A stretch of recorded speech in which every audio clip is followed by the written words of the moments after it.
Well, today's gonna be my first writing vlog. Let's see how this goes. Hello everyone, welcome to my channel. I've just been really inspired by watching writers on YouTube and documenting their process, and I want to give that a go and see how I like it. So hello, my name is Ashia Joy. Welcome to my channel. I'm a speculative fiction author, but I also write essays and papers and anything I want to write, short stories. I'm just a writer. I'm just an author, you know? So I write things. Let's not put things in any type of category, right? So I'm going to be packing my bag because today I'm going to go to the library since it's Saturday and it is the only day, not the only day, but it is one of the days where I can actually choose to write all day because I don't homeschool my kids on the weekends. So I have this whole day to myself and I don't go to the gym on Saturdays. So I also don't have to worry about being tired and exhausted from that. So I'm going to go to the library today and we're going to get some writing done. In my current work in progress, I'm packing my book. I'm currently reading so many books in tandem right now, but right now specifically before writing sessions and after a writing session, I've been oscillating between these. I just picked this up from the library on Sunday. She picked Flowers. It's a debut book and it's a horror novel and I really like it so far. I'm only in chapter 3, but I like this, so I'm gonna take it because I don't know which one I'm gonna be in the mood to read. And then An Academy for Liars. This is because it is more related to my current work in progress, so me reading this beforehand like gets me into that vibe and into that mode. So we're definitely gonna take that. I'm gonna take my journal, absolutely, because I haven't journaled in like 2 days, so I'm gonna probably do that before I start writing. And then like my mini notebook that I do things for the project in. Ooh, the sun is so bright, can't see it, but I do like my notes that I have for the scenes and for the characters and for places in that. So I am working on a new chapter and I need to outline 2 more chapters because I outline as I go. Like I discovery write and then outline as I go based on what happened in that previous chapter. So I'm on currently chapter 13 and what I'm calling Project Prestige.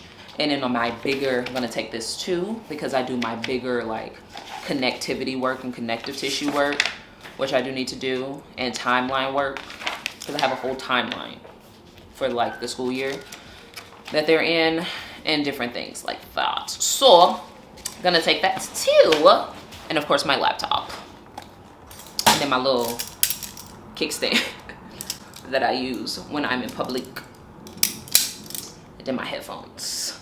And I would have really liked to write outside, but I live in Atlanta and it's hot. It's like 90 degrees.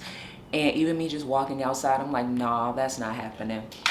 And my battery pack, like a portable charger situation. Do I want to bring my sketchbook? Like I know what's on campus, but I don't have a visual of how the island that they're on, because they're on an island in South Carolina. A made up island, obviously. Or is that something I want to save for revisions? My immediate reaction is to save it for revisions. So I'm gonna save it for revisions. And if anything else, I can like doodle on that, on this oversized one, because I have more like white paper, just plain white paper in here.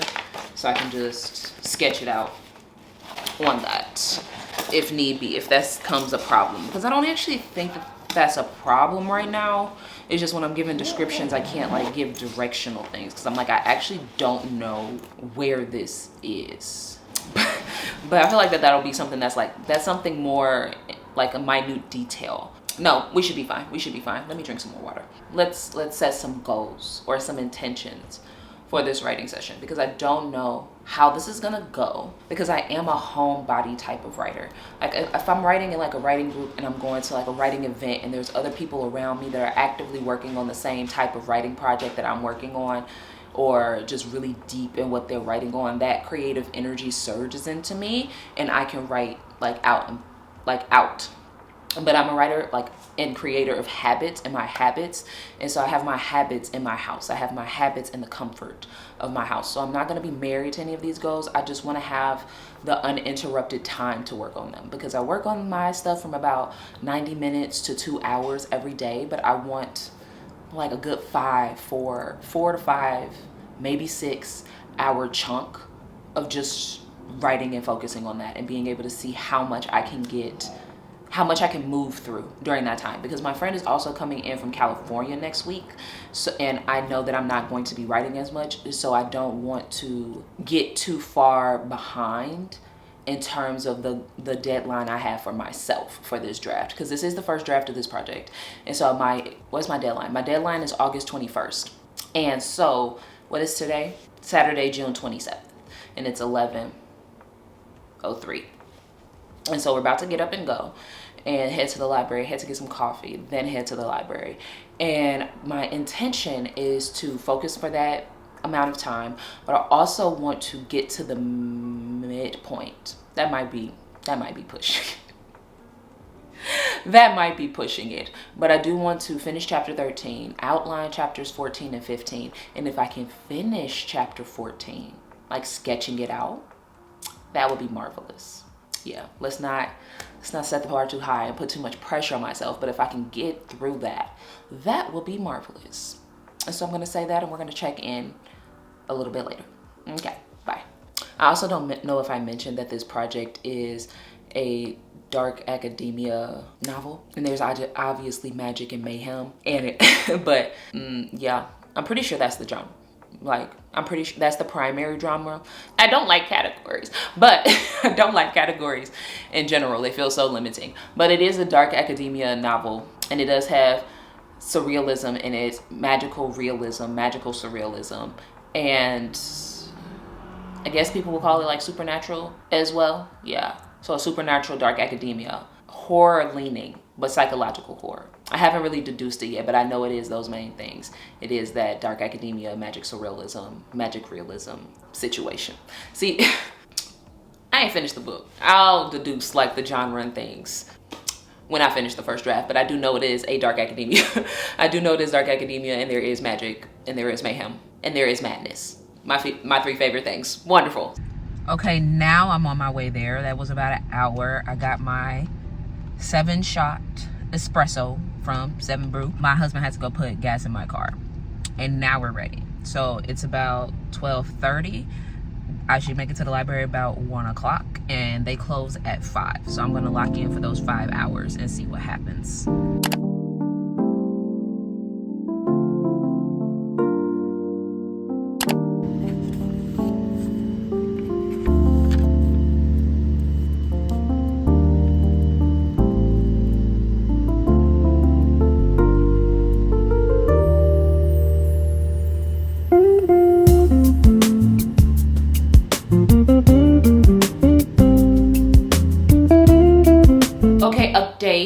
I was at the library for about 3-ish hours. My husband had to go put gas in my car before I was able to go, and went to get me coffee while he got me gas. So I didn't wind up leaving till about 12:15, and I got to the library about 1 o'clock, and then I started writing. I did some journaling, which was fun, and my little journal is coming apart. That was fun. Did some reading, and then I brainstormed, and I wrote, like actually typed words into the document for about 2 hours. And I did finish chapter 13, and I did outline chapter 14 and 15. And outlining meaning I know what happens in the scene, and I can actually articulate what happens, the consequences of what happens, and why it matters to the characters, not just like another thing that happens, and understanding the connective tissue between each scene and each consequence, reaction, the tension points, the mystery, all of those things. So I'm like seeing the connective tissue now. And one of the things I really wanted to work on in this draft is stakes, and like work on craft wise is introducing stakes, because I realized I never articulate them in the project I was working on before this, which is on the shelf, but I'm going to go back to it. One of the things I realized that why it wasn't working was the motivation, but also stakes, and not articulating the connective tissue of the stakes between each scene, and why it was causing escalations, and why that mattered to the characters. So that was something I was really focused on in this draft, and I feel like I'm doing, like, now that I'm actively focusing on it, because I realized it was one of my weaker spots in my writing, I'm seeing things happening, and it feels more like a draft because I'm focusing on that, and that feels really good. And I have what happens in chapter 14, meaning I can articulate what happens, why it matters, like I just said. And I do these things before I actually start writing the chapter, so not only is fresh in my mind and why I'm doing that thing, instead of outlining it all in the beginning, because things come alive as I'm actually writing it. So instead of trying to outline it all in the beginning, I just outline it as I go, after I've built the world, after I understand the characters, and actually after I know the point of the story that I'm writing. Then I just start discovery writing and outlining as I go. So I outline chapter 14, I outline chapter 15, and I know the midpoint of Act 2 because it's a 4-act book, and the midpoint happens at the end of Act 2. So that's what we're working towards now, and I know, and it's coming soon, because what the scene that I am about to work, like chapter 14 and chapter 15, are going to be setups for what happens in the midpoint, and it's like a direct consequence in that way. But again, we're not, like, the midpoint is probably like chapter 22, chapter 23, something like that. Wow, I'm about to start writing chapter 14 after I eat, because that's why I left the library, because I was hungry. But I did do 3 hours, and I think that that's great. It's because I'm still going to do my normal 2-hour writing session, because I'm more of a night owl. So it took me a while to get locked in the first place, because I normally write from about 9 o'clock to midnight, or I read for about 30 minutes. So then I started writing at like 9:30, and I go until I burn out of fuel. Sometimes that's at midnight, sometimes it's at 11. So it just depends, but it's usually between that time frame. And so writing during the day is something like I really gotta gear myself up into. But I'm very happy with what I got today so far. And what's the word count? Where am I word count wise? I'm just under 35,000 words. So I just finished chapter 13, and I'm just under 35,000 words, which is honestly much better than my last project in the first place, because I realized that something was missing, and a lot of things were just happening when I realized I was only on chapter like 18. And I was like 60,000 word draft. And I'm like, that's actually ridiculous. That's ridiculous. And I'm talking too much, but I'm talking too much because I'm not connecting something, and I'm trying to make something make sense that's not making sense. And since I started working on this project, I've seen what was missing in that project, and I've taken notes about what I'm going to come back and rework when I get back to that project. That project is Project Gardens, and this one is Project Prestige. So I also wanted to mention something that I noticed on the way home, which also connects to like the theme that I've been working with in this novel and in this project, because it's really talking about justice and vengeance, but also harm in a system that was built on a story of a different vision, and the actions vastly do not connect with the vision that it says it has. And also these balances, these scales. And one of the things is like I've been contemplating because of that is access and equanimity, and the quality of life, and therefore the quality of what you have access to, and the quality of what you're able to think about, and what you're able to focus on, and where you can garner your attention and your time. Because today I went to the library, and the library that's closest to me, about 10 minutes away, is not my favorite. It's not very suitable to sitting because it's very uncomfortable. Doesn't have many resources. It does as best as can. It's something there, right? But when I want to sit down and get comfortable and locked into writing, it's not set up for long-term sitting. It's not set up for me to be able to be in quiet, because it's not a quiet type of library for whatever reason. And the one I went to was about 30 minutes away from my house. And it was so interesting because once we crossed a bridge, the architecture of the neighborhood was so vastly different that it was walkable, where the neighborhood I live in right now is not really walkable. There were access to so many food, like grocery stores, that were different and that were benefited towards a specific type of diet or a specific type of culture. There was access, immediate access to doctor's offices, so many different types of doctor's office and specializations and different types of stores and just different amenities that is not accessible not only where I live, but where other places don't live either. And obviously, we already know that that disparity exists.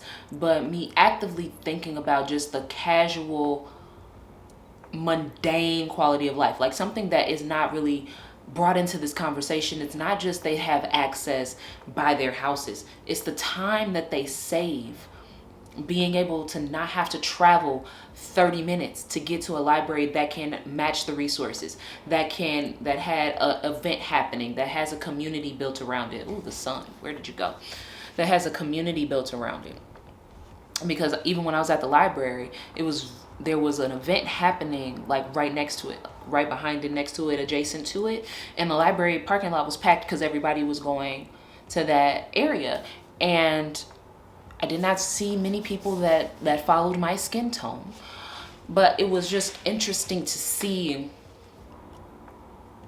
and thinking about my childhood and how the privileges I had in my education only came because I had to travel such a far distance to achieve them. And I think about how many people get left behind and forgotten because that time, not that they can't go, not that they don't physically, like I was physically able to drive there and park and then sit down and work, but that's because I have the luxury of an expansive amount of time. And I think about the people that don't have the luxury of that expansive amount of time and how they don't have access, not because they physically can't, but because it would be such a constrained situation. And I don't know. I don't know. It's just, now that I focus on it, I can see it in such minute ways. And again, it's obvious. It's obvious. But that's just like another barrier of existence. And it's like, what kind of systems and communities can be built so that everybody has the same access to quality? Like, obviously, the library that's near me is not as spacious as the one that I went to, but that doesn't mean there are so many shelves that are empty at the library that's closest to my house. There are so many resources that are underutilized. There are so many community groups that are unattended. And I'm just thinking about if we had equanimity and access to the quality of life we could experience. Again, it doesn't have to be exactly the same. We wouldn't want anything to be exactly the same. But how will we build a system collectively to replace the one now where different places have diversion, and not diversion, but have a lower quality of access to things? And how would that look to be built? And how could that replace the way that we regionalize communities now? Because I feel like every place should be walkable. That's the first level of access. Everybody shouldn't have to have a car. And even if there is a car, even if there is a bus, buses require money. So like, what would exist, right? I don't have the answer, but I was just contemplating that on the ride home because I was writing a book with similar themes. Anyway, I'm gonna go eat now because I'm very hungry. And if I'm gonna continue because I was just thinking about the book that I was reading earlier. Anyway, if I'm going to continue writing today, then I'm going to need some fuel. But what did you expect to be inside?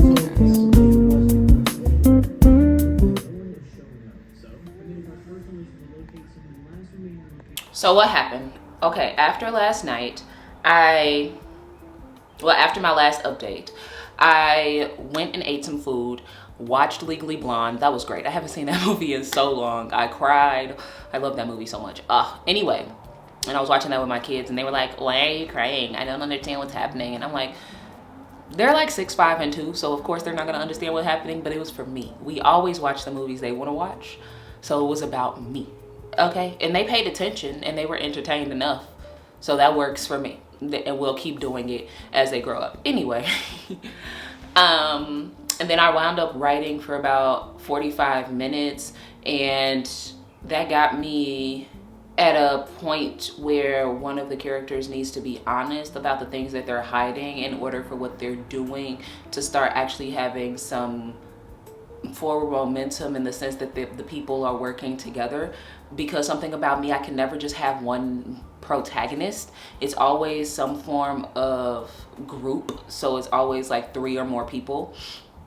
And it's a reason for that. I just don't feel like explaining the reason right now, but it's always a group. So this one is one alpha protagonist and then 4 other protagonists that are connected to that, meaning that if they don't exist, the story couldn't happen, so they can be interchangeable, and their point of view also matters to the story, so all of those have to be included. But this particular one is, they're having another meeting, and the main alpha protagonist needs to be honest about something that she has not been honest about and been very vague about the entire time, which has led to the other 4 people not trusting her and subsequently not listening, and subsequently what they're doing is going off the rails.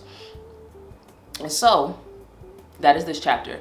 And so what's been the challenge of it, so that's chapter 14, and that's what I was working on last night, because I finished chapter 13 at the library. Chapter 14 I was working on last night. I like scenes like that because it's like information gains momentum because of the other characters not knowing it. And the challenge with it is like not making it seem just like straight exposition, not exposition, straight exposition, and not just word dumping and just having her sit there and say a long monologue, because that will be boring. Even if the information is vital, it will still be uninteresting for me to write. I don't know how people feel about reading it, but it's uninteresting for me to write it. So I was figuring out a way to make that come alive without it feeling like that, and I finally came up with a way, but then I got tired and I was like, I really want to read, because I haven't been reading not enough. I haven't been reading as much as I've wanted to this year, because I've had so many creative projects that have held my focus, and they're happening in tandem. Like, I'm coming back to YouTube and really committing myself to seeing what I can do, seeing how this extension and expression of myself can manifest without my constant trying to perform and meet some type of algorithm or grow to some substantial number, without trying to contort myself and become somebody else in order to create this YouTube channel, and just creating from the heart, which I haven't done because I just was unsure if anybody else would care. But that was my own things that I was working through. And right now it doesn't matter if anybody else cares, because it matters to me. And I feel like that's the best place that you can create from. Anyway, right, so I stopped after that moment in chapter 14, and I sometimes like stopping when I have momentum, so when I come into the next session, I'm not staring at a blank page wondering how to get the chapter going and get the thing moving. So I'm in the middle of chapter 14. I have chapter 15 basically. I know what's happening in chapter 15, like I brainstormed that yesterday, but I haven't outlined like, this is happening first, this is the setting and place that they're in, this is happening second, this is the setting and place that they're in, this is happening next, this is the setting and place that they're in. Because chapter 15 is happening over a week, so it's 3 different scenes. And so I have to figure that out. And those chapters that have more than 1 or even more than 2 scenes take me a little bit longer to work out because of word count and not wanting to make the chapters 7,000 words long, which I've done before, and I don't recommend it, so I don't want to do that. And I'm mindful of that craft work that's happening there, and learning how to not linger in things, and being very succinct in how the tension and the conflict and the mystery and all of the things can happen in a layered way without extending the word count to a substantial amount, right? And so last night at the library, I read some more of The Academy of Liars. I think I'm on chapter 24. And I do not know how I feel about this book yet. Honestly, like, what's going on with the thing? Let's turn the And so I've got some, I don't know how I feel about that book. But this book so far, I'm really enjoying. I haven't been able to feel like I'm immersing myself in books this year, mostly because I think when I'm writing a project and my project is in a specific voice and it has a specific theme, books that do not align with that feel like a distraction at that moment. And this does not feel like a distraction. So I'm really happy about that, because I don't feel bad getting immersed in it, because I don't want to be taken too far away from the voice. And the voice is kind of similar with this. Similar in the sense of like, it's very surreal. Oh, it is a Southern Gothic. I didn't even check that. But it is a Southern Gothic, and it's a real Southern Gothic. And my book is also, because my book is also having this surrealist, lush, visceral voice, and it is also a Southern Gothic, and it is also a dark academia. This book is not a dark academia, so I don't know why I said also. Something about moving to Atlanta has really done something to my allergies. Anyway, this is also a Southern Gothic. It is a dark, my book is a dark academia, but this book also has that surrealist, lush voice that feels like I'm not getting too distracted from my own project, and because I don't want my voice to start sounding like the voice that it's not. So like, this is a dark academia novel, but it does not match voice. It does not match voice. And it does not, we don't have the same type of characters. It's kind of distracting, which is why I'm not further in the book, even though I've been reading it for over a week. And so I have some other ones on my shelf. Like, I need to finish reading the Legendborn series. I've had Oathbound on my shelf since it came out. I got it when it first came out. I've just been scared to read it because I know it's gonna wreck me, and I got stuff to do. I don't have time to be crying about a book right now.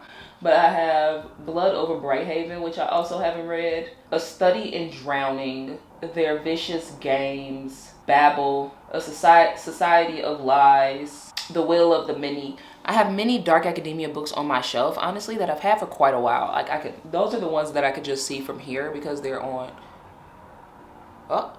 that shelf right there, so I can see them easily. But there are so many other books that I have on my TBR that have been dark academia adjacent, and now I'm going to read them because that's the project that I'm working on. The project that I was working on before was not anywhere in that sphere. It is very much dark fantasy, dystopian, second world fantasy. Like, it was deep in those world building trenches, so it was easier to just immerse myself in like the dark fantasy books, because it would have been very hard to lose the voice and what was happening. But because there's such a specific way that I want this project prestige to be told, I'm very much so paying attention to what I'm reading at the time. And so I haven't been reading as much as I wanted to. All of that to say is I've crossed the 35,000 word mark, 35,000 word mark. And I'm really proud of myself because I'm not going